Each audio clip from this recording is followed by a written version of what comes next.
खुदा के लिए इस तरह मत कहो। झगड़े वाले माहौल को हंसी मजाक में बदल देता है और समझ नहीं आता कि तुम जैसे इंसान का वो दोस्त कैसे बन। मेरे लिए ना, अगर मैं ही ना रहा तो क्या फायदा। चाहती हूँ ना कि मैं तुमसे मोहब्बत करती हूँ, सिर्फ तुमसे। कोई है जिससे मैं व्हाट?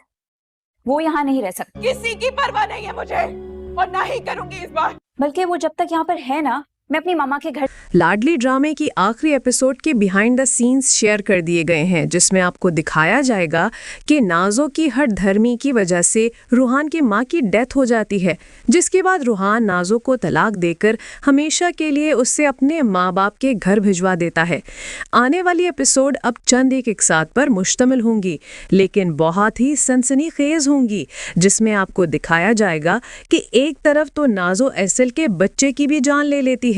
नाज़ो जब सुनती है कि सुंदस मां बनने वाली है तो नाज़ो को ये बात बहुत खटकती है, क्योंकि नाज़ो समझती है कि अगर सुंदस ने इस घर को वारिस दे दिया तो फिर इस घर में सिर्फ सुंदस की मानी जाएगी और सुंदस इस घर की असल मालकन बन जाएगी। फिर वो अपनी भाभीयों की जिंदगी में किस तरह जहर घोल पाएगी।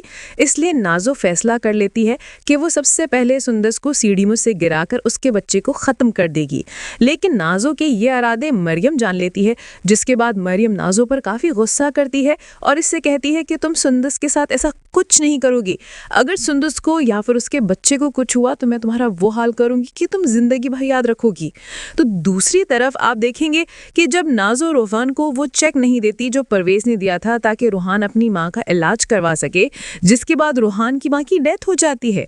जिसके बाद आप ये भी देखेंगे कि रूहान और नाज़ो के दरमियान तल्खियाँ बढ़ जाती हैं, जिसके बाद रूहान नाज़ो को तलाक देकर हमेशा के लिए उसके माँ बाप के घर भिजवा देता है।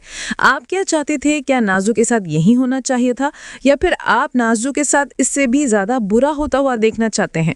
कमेंट्स में अपनी राय ज़रूर शेयर कीजिएगा।